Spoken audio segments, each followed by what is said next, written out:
مرحوم والدین کی بخشش و مغفرت کے لیے یہ تسبیح لازمی پڑھا کرو، کیونکہ انہیں قبر میں سب سے زیادہ اس تسبیح کی ضرورت ہے جیسے مچھلی کو پانی کی ضرورت ہے۔ بسم اللہ الرحمن الرحیم۔ اللہ کے رسول صلی اللہ علیہ وآلہ وسلم کے پاس ایک شخص آتا ہے اور کہتا ہے، اے اللہ کے رسول، بھوک لگی ہے، رات کا وقت ہے۔ آپ صلی اللہ علیہ وآلہ وسلم اپنی ازواج مطہرات سے معلوم کرواتے ہیں کہ کچھ کھانے کو ہے۔ جواب ملتا ہے کہ کچھ بھی نہیں ہے۔ آپ صلی اللہ علیہ وآلہ وسلم ارشاد فرماتے ہیں، آج کی رات اس کی مہمان نوازی کون کرے گا؟ حضرت ابو طلحہ انصاری رضی اللہ عنہ جواب دیتے ہیں، اے اللہ کے رسول، میں کروں گا۔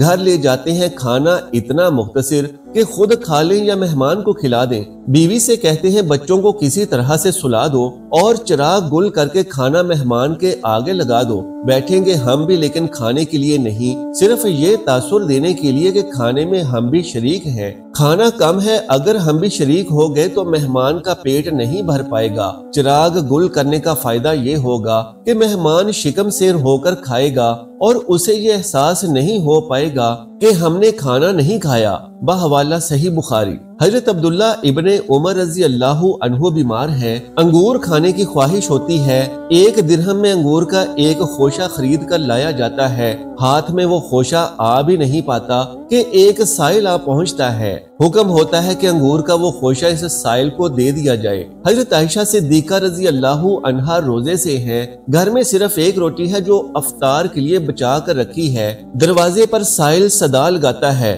خادمہ کو حکم ہوتا ہے کہ روٹی اس کو دے دی جائے۔ خادمہ نے عرض کیا کہ آپ روزے سے ہیں، سحری بھی بہت مختصر تھی، بغیر افطار کے آپ رات کیسے گزاریں گی؟ حکم ہوتا ہے پھر بھی دے دو۔ ان کے پہلو بستر سے الگ رہتے ہیں۔ حضرت علی رضی اللہ عنہ کا نمونہ ملاحظہ ہو، زرار ابن زمر کہتے ہیں، رات کا اندھیرا پوری طرح سے پھیل چکا تھا، آسمان پر چمکتے ستارے بھی اپنے چہرے پر سیاہ نقاب ڈال چکے تھے۔ میں نے دیکھا کہ حضرت علی رضی اللہ عنہ مسجد کی محراب میں کھڑے تڑپ رہے ہیں، بلک بلک کر رو رہے ہیں، گڑ گڑا کر دعائیں مانگ رہے ہیں اور دنیا کو مخاطب کرتے ہوئے یہ کہہ رہے ہیں، اے دنیا، میں نے تجھ کو 3 طلاق دی، تعلقات کی بحالی کا اب کوئی امکان نہیں۔ عمر تیری بہت مختصر، زندگی تیری نہایت حقیر اور خطرہ تیرا بہت بڑا۔ آہ، سفر کتنا طویل ہے، راستہ کتنا ویران ہے اور زیادہ سفر کتنا مختصر ہے۔ حضرت علی رضی اللہ عنہ کون ہے؟ آپ صلی اللہ علیہ وسلم کے چچا زاد بھائی ہیں،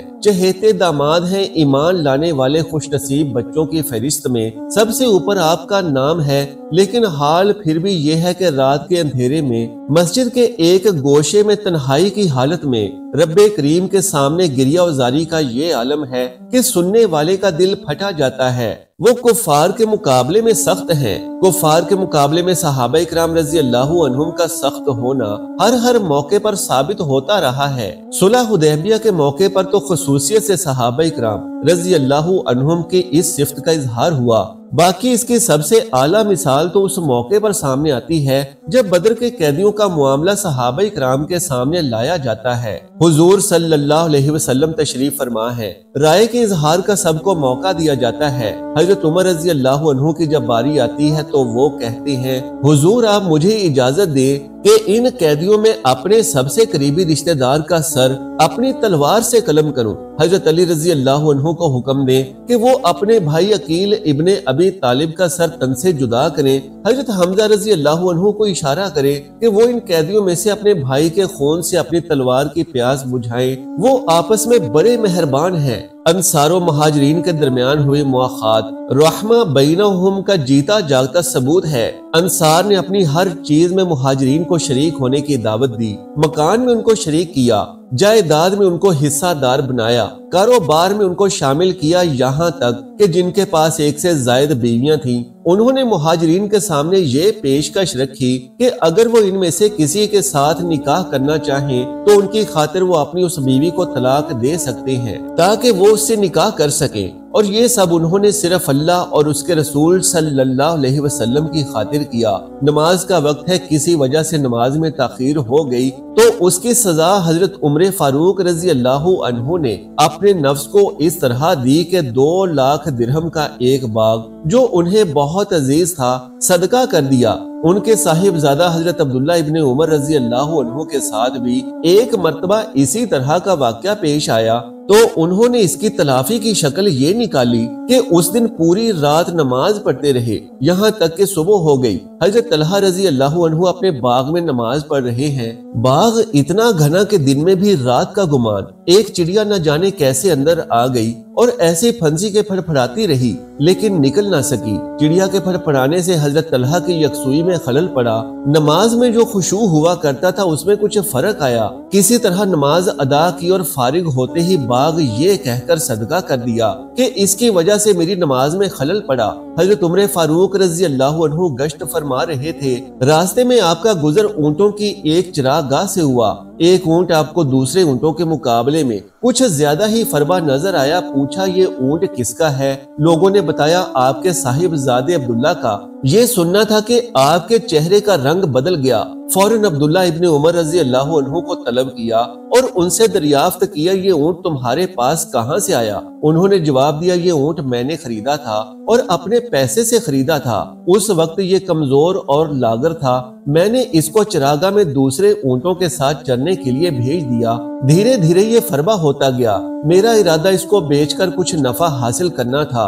حضرت عمر رضی اللہ عنہ کو یہ سن کر جلال آ گیا۔ آپ نے فرمایا اس عوامی چراگاہ میں جب تمہارا اونٹ چرنے کے لیے آئے گا تو لوگ یہ سوچ کر کہ یہ خلیفۃ المسلمین کے صاحبزادے کا اونٹ ہے اس کا خاص خیال رکھیں گے، پہلے تمہارے اونٹ کو چرنے دیں گے، پہلے تمہارے اونٹ کو پانی پلائیں گے۔ اس طرح تمہارا اونٹ ان کے اونٹوں سے جلدی فربا ہوگا اور اس کی قیمت ان کے اونٹوں سے زیادہ لگے گی۔ اس کے بعد انہوں نے اپنے صاحبزادے کو مخاطب کرتے ہوئے کہا، اے عبداللہ اس اونٹ کو بیچ دو، جتنی رقم میں تم نے اس کو خریدا تھا وہ رقم اپنی لے لو اور باقی زائد رقم بیت المال میں جمع کر دو کیونکہ وہ تمہارا حق نہیں۔ صحابہ اکرام رضی اللہ عنہ جمع ہے، مشورہ ہو رہا ہے، معاملہ تدوین قرآن کا ہے۔ حضرت ابو بکر صدیق رضی اللہ عنہ کے سامنے جب یہ مسئلہ لایا جاتا ہے تو آپ کی زبان سے یہ جملہ نکلتا ہے کہ میں وہ کام کیسے کروں جو آپ صلی اللہ علیہ وسلم نے نہیں کیا، لیکن پھر صحابہ اکرام رضی اللہ عنہم کی رائے کو درست سمجھ کر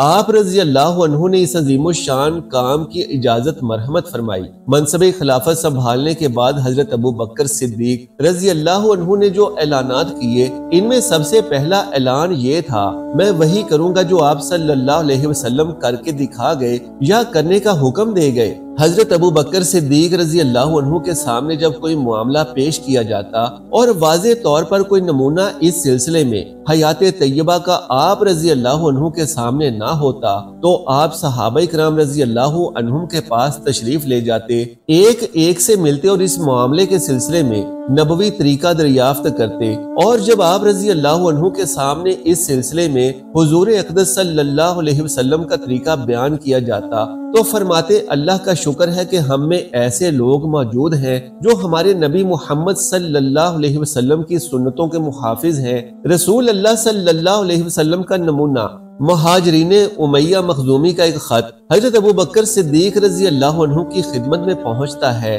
خط کا مضمون کچھ اس طرح ہے، 2 گانے والی عورتوں نے ایک گانا گایا، ان میں سے ایک نے اپنے گانے میں اشعار کے ذریعے آقا نامدار حضرت محمد صلی اللہ علیہ وسلم کی شان میں گستاخی کی، جبکہ دوسری نے اپنے گانے میں مسلمانوں کو حجو کا نشانہ بنایا۔ حضرت ابو بکر صدیق رضی اللہ عنہ نے اپنی نرم مزاجی اور رحم دلی کے باوجود لکھا کہ حضور کی شان میں گستاخی کرنے والی وہ بدزبان عورت قتل کی مستحق تھی اور مسلمانوں کو حجو کا نشانہ بنانے والی عورت معافی کی حقدار تھی۔ غزوہ احد میں حضرت ابو دجانہ رضی اللہ عنہ نے اپنی پشت کو رسول اللہ صلی اللہ علیہ وسلم کے لیے ڈھال بنا دیا تھا۔ ان کی پشت پر تیروں کی بارش ہوتی رہی لیکن انہوں نے اس کو جنبش بھی نہ دی۔ حضرت عمر ابن زبیر رضی اللہ عنہ مدینہ منورہ سے جب دمشق پہنچے تو پاؤں کی ایک ایسی بیماری میں مبتلا ہو گئے جس کا علاج ہی یہ تھا کہ پاؤں کا وہ حصہ کاٹ دیا جائے، ورنہ خطرہ یہ تھا کہ مرض کہیں جسم کے اوپری حصے تک سرائیت نہ کر جائے۔ چنانچہ ولید ابن عبد الملک کے حکم پر پاؤں کاٹنے والے کو بلوایا گیا۔ لوگوں نے حضرت عمر رضی اللہ عنہ سے درخواست کی کہ ہم آپ کو تھوڑی سی شراب پلا دیتے ہیں تاکہ آپ کو تکلیف کا احساس نہ ہو۔ حضرت عمر ابن زبیر رضی اللہ عنہ نے جواب دیا، یہ کیسے ہو سکتا ہے کہ جس اللہ سے میں صحت و عافیت کی امید لگاؤں اسی اللہ کی حرام کی ہوئی چیز اس موقع پر استعمال کروں۔ لوگوں نے کہا کہ ہم آپ کو نیند آور مشروب پلا دیتے ہیں، اس سے بھی آپ کو تکلیف کا احساس کچھ کم ہو جائے گا۔ حضرت عمر ابن زبیر رضی اللہ عنہ نے فرمایا، میں نہیں چاہتا کہ میرے جسم کا کوئی حصہ کاٹا جائے اور مجھے اس کی تکلیف کا احساس بھی نہ ہو، کیونکہ پھر میں خدا سے اجر و ثواب کی امید کس بات پر کروں گا۔ اس کے بعد حضرت عمر ابن زبیر رضی اللہ عنہ نے دیکھا کہ کچھ لوگ اندر آ کر ان کے پاس کھڑے ہو گئے۔ انہوں نے پوچھا کہ یہ لوگ کون ہیں اور کیوں آئے ہیں؟ لوگوں نے جواب دیا کہ جب آپ کا پیر کاٹا جائے گا تو یہ لوگ آپ کو پکڑے رہیں گے تاکہ آپ ہلے نہیں۔ حضرت عمر رضی اللہ عنہ نے فرمایا کہ مجھے یقین ہے کہ ان لوگوں کو مجھے پکڑنے کی ضرورت نہ پڑے گی۔ چھری سے ان کی ٹانگ کاٹی گئی۔ چھری جب ہڈی تک پہنچی تو اس نے کام کرنا چھوڑ دیا، چنانچہ آری منگوائی گئی اور ہڈی آری سے کاٹی گئی۔ ٹانگ جب آری سے کاٹی جا رہی تھی تو حضرت عمر ابن زبیر کی زبان سے صرف لا الہ الا اللہ اور اللہ اکبر نکل رہا تھا۔ پھر لوہے کے ایک برتن میں تیل کھولایا گیا اور خون روکنے کے لیے ان کی ٹانگ کو اس کھولتے ہوئے تیل میں ڈال دیا گیا۔ تکلیف کی شدت سے حضرت عمر ابن زبیر پر بے ہوشی طاری ہو گئی۔ ہوش میں آئے تو چہرے سے پسینہ پونچھتے جاتے تھے اور یہ آیت پڑھتے جاتے تھے، اس سفر سے ہم بہت تھک گئے۔ حضرت عمر رضی اللہ عنہ نے ہوش میں آنے کے بعد جب ٹانگ کا وہ کٹا ہوا ٹکڑا دوسروں کے ہاتھ میں دیکھا تو ان سے مانگا، ہاتھ میں اس کو لیا، الٹ پلٹ کر دیکھا، پھر اس کو مخاطب کرتے ہوئے کہا، قسم ہے اس ذات کی جس نے میرے جسم کا بوجھ تجھ پر لادا، میں اس ذات کو واسطہ بنا کر کہتا ہوں کہ میں نے تجھ کو کبھی کسی غلط راہ پر نہیں چلایا اور نہ کسی گناہ کی طرف میں نے تجھ کو بڑھایا۔ دو لڑکے ہیں جوانی کے دہلیز پر قدم رکھ چکے ہیں، اس عمر کی امنگوں اور تمناؤں کا کیا کہنا، خواہشات و آرزوؤں کا کیا پوچھنا، لیکن ان کی صرف ایک ہی آرزو اور ایک ہی تمنا ہے کہ ابو جہل کو محبوب خدا سے دشمنی کا مزہ چکھانا ہے۔ دشمن اسلام کی تلاش ہے لیکن پہچانتے نہیں۔ پوچھتے پوچھتے دونوں حضرت عبد الرحمن ابن عوف رضی اللہ عنہ کے پاس پہنچے۔ اب آگے سنیے حضرت عبد الرحمن ابن عوف رضی اللہ عنہ کی زبان سے وہ کیا کہتے ہیں۔ میں صف میں تھا، دفعتاً مجھ کو دائیں بائیں دو نوجوان نظر آئے۔ یہ دونوں افرا کے بیٹے معوذ اور معاذ تھے۔ ایک نے مجھ سے کان میں پوچھا کہ ابو جہل کہاں ہے؟ میں نے کہا، برادر زادے ابو جہل کو پوچھ کر کیا کرو گے؟ بولا کہ میں نے خدا سے عہد کیا ہے کہ ابو جہل کو جہاں دیکھ لوں گا اسے قتل کروں گا یا خود لڑ کر مارا جاؤں گا۔ میں ابھی جواب نہیں دینے پایا تھا کہ دوسرے نوجوان نے بھی مجھ سے کان میں یہی بات کہی۔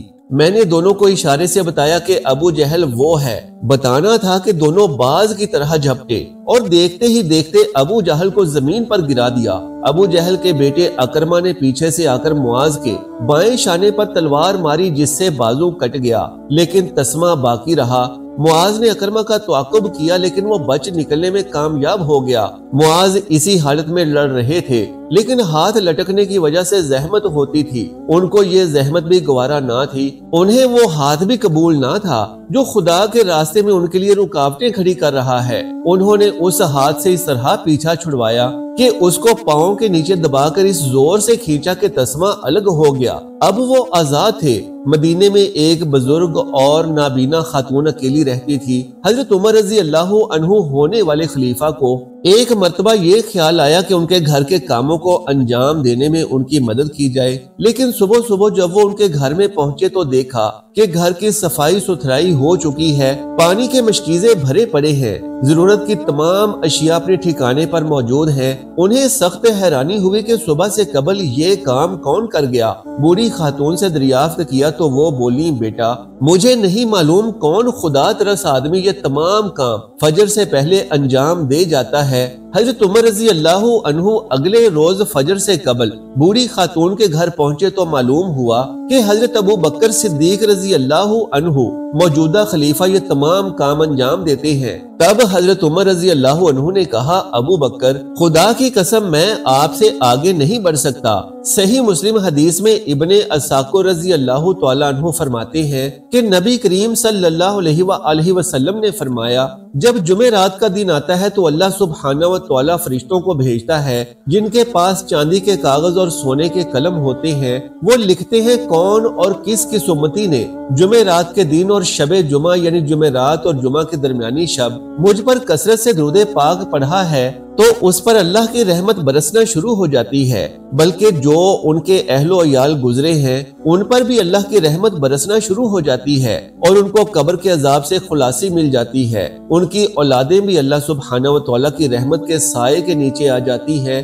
اور کوئی بھی خطائیں، بلائیں یا پریشانیاں ہوں ان سے نجات حاصل ہو جاتی ہے۔ بحوالہ ابن اساکر ایک مرتبہ حضرت عیسیٰ علیہ السلام سیر و سیاحت میں تھے کہ انہوں نے ایک بلند پہاڑ کی طرف دیکھا اور اس کی طرف گئے تو اس پہاڑ کی چوٹی پر ایک ایسا سخت پتھر دیکھا جو دودھ سے زیادہ سفید تھا۔ آپ اس کی خوبصورتی پر تعجب کرنے لگے۔ اس کے بعد اللہ سبحانہ و تعالیٰ نے آپ کے پاس وحی بھیجی کہ اے عیسیٰ، تم اس خوبصورتی پر تعجب کر رہے ہو جو تم دیکھ رہے ہو، میں اس سے بھی زیادہ تعجب کی بات تمہارے لیے ظاہر کرتا ہوں۔ حضرت عیسیٰ علیہ السلام نے عرض کیا کہ یا اللہ، وہ کیا چیز ہے؟ تو آپ علیہ السلام کے سامنے اسی وقت وہ پتھر شک ہوا تو اس سے ایک ایسا بزرگ ظاہر ہوا جس کے بدن پر بالوں کا ایک کرتا تھا، اس کے ہاتھ میں سبز چھڑی تھی اور اس کی آنکھوں کے سامنے انگور تھے اور وہ کھڑا نماز پڑھ رہا تھا۔ حضرت عیسیٰ علیہ السلام نے تعجب کیا اور پوچھا، اے شخص، یہ کیا چیز ہے؟ تو اس انسان نے کہا کہ یہ میرا رزق ہے۔ حضرت عیسیٰ علیہ السلام نے اس شخص سے پوچھا کہ تم کب سے اس پتھر میں اللہ کی عبادت کر رہے ہو؟ تو اس نے جواب دیا کہ 400 برس سے۔ اس شخص کا یہ جواب سن کر حضرت عیسیٰ علیہ السلام نے اللہ سبحانہ و تعالیٰ سے عرض کیا کہ اے میرے خالق و مالک و معبود، اس شخص کی عبادت تو بہت زیادہ ہے، کیا انسانوں میں اس سے زیادہ بھی کسی شخص کی عبادت ہو سکتی ہے؟ تو اللہ سبحانہ و تعالیٰ نے فرمایا، اے عیسیٰ، بے شک میرے آخری نبی حضرت محمد صلی اللہ علیہ وآلہ وسلم کا جو امتی شعبان کا مہینہ پائے اور شعبان المعظم کی رات کو عبادت کرے گا، یعنی شعبان کی 14ویں اور 15ویں تاریخ کی درمیانی رات کو عبادت کرے گا، تو اس کی ایک رات کی عبادت میرے نزدیک اس شخص کی 400 سال کی عبادت سے افضل ہے۔ تو یہ جان کر حضرت عیسیٰ علیہ السلام نے کہا کہ کاش میں بھی امت محمد صلی اللہ علیہ وآلہ وسلم سے ہوتا۔ سبحان اللہ، کی محمد سے وفا تو نے تو ہم تیرے ہیں، یہ جہاں چیز ہے کیا لوح و قلم تیرے ہیں۔ اللہ سبحانہ و تعالیٰ سے دعا ہے کہ نیکی کی بات کو سننے، سمجھنے اور اس پر عمل کرنے کی طاقت و توفیق مرحمت فرمائے۔ میرا سنانا اور آپ کا سننا اپنی بارگاہ میں قبول و منظور فرمائے، آمین یا رب العالمین۔ جزاک اللہ خیرن کثیرا۔ اللہ ہم سب کا حامی و ناصر ہو۔